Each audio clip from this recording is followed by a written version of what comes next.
Alright guys, question 7.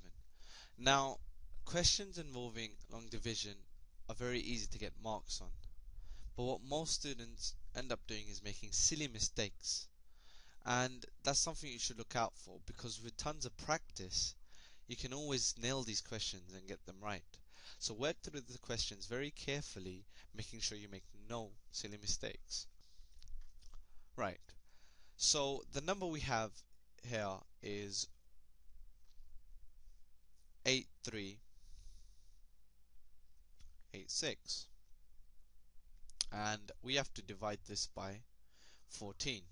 Now, the way I see it is you start off with the first number and you see, okay, 14 doesn't go into 8 because 8's less than 14.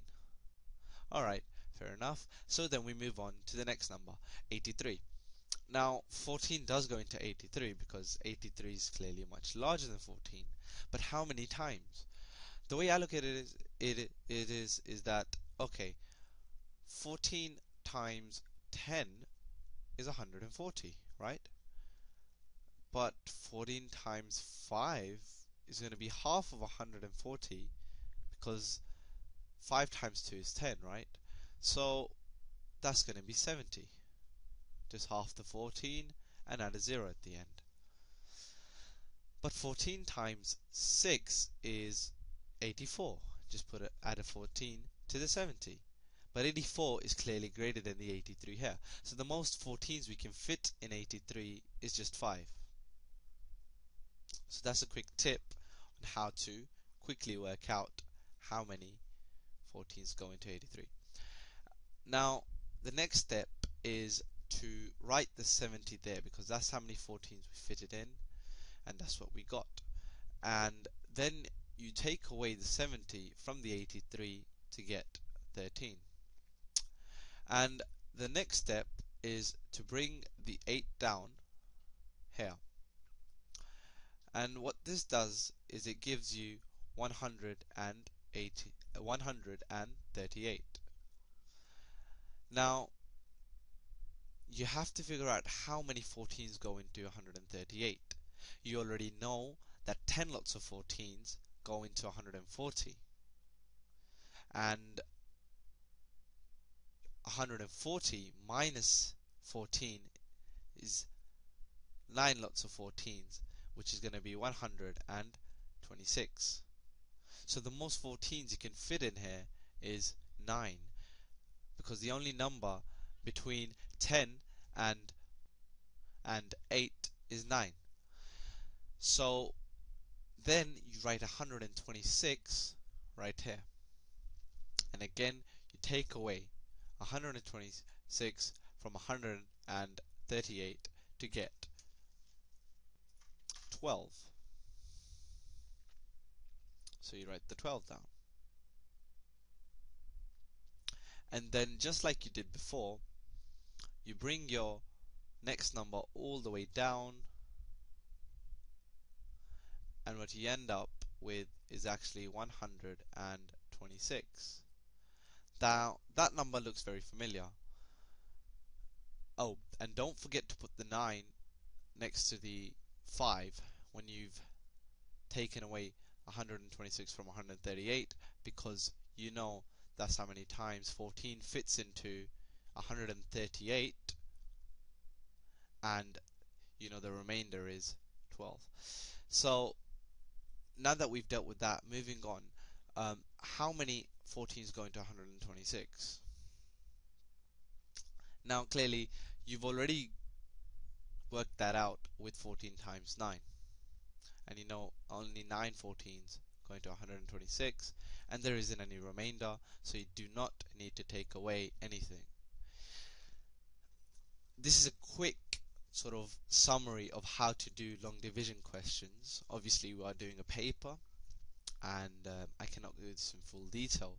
If you're still confused about long division, please review the relevant videos in the Justmaths website. Let's move on to question 8. Now, question 8 is about probability. And you have 9 identical discs numbered 1, 3, 4, 5, so on, that are in a bag, and one disc is selected at random, and we have to find the probability of selecting an odd number. Now, a good way to start this is to write all the numbers out again so you get to absorb all the information that they give you. Okay, so the numbers we had were 1, 3, 4, 5, 7, 8, 10, 11, and 15. Now, it's good to write these out. Like I said, you know all the numbers that are there, so there's a total of 3, 6, and 9. Altogether, there's a total of 9 numbers. Now, the first question asks you to identify all the odd numbers, or find the probability of selecting an odd number. To do that, first you have to identify the odd numbers. Now, the odd numbers here are 1, 3, 5, 7, 11, and 15. There's a total of 6 odd numbers. Now, what you have to understand, if there's a total of 6 odd numbers, and there's a grand total of 9 numbers in total, which are odd and not odd, then the probability of getting an odd number would just be the number of odd numbers that you have over the total number of numbers that you have, which is 6 over 9. Now, that makes sense, because if you have 6 odd numbers in total and 9 numbers, which is your grand total of numbers, then you have 6 over 9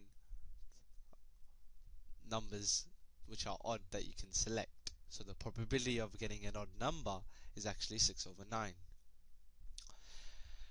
Now, in your exam, it's useful to simplify the answer.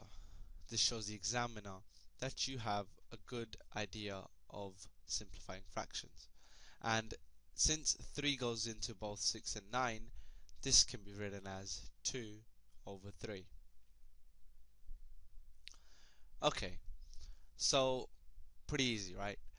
Let's move on to the next part. A multiple of 5. So, giving your answer as fractions, find the probability of selecting a multiple of 5. Again, the first thing to do is find out what you're identifying, or the numbers which satisfy the characteristics that you're looking for. In this case, we're looking for all the multiples of 5. So here's 5, there's 10, and there's 15. Notice that the numbers can be odd or even, but still be multiples of 5. So now, dealing with multiples of 5, the probability of getting a multiple of 5 would just be the number of multiples of 5 that we have, which is 3, over the total number of numbers that we have, which is 9. So the probability of getting a multiple of 5 from this bag of numbers is 3 over 9. And again, you can simplify this to 1 over 3, because 3 goes into both the numerator and the denominator. A few tips to dealing with probability is that you should never get an answer greater than 1. Okay, you can keep that as a rule of thumb. If you're doing a probability question and you get an answer greater than 1, it's most likely that you've made a mistake somewhere. Just as an exercise, can you work out the probability of getting a multiple of 2? See if you get 3 over 9.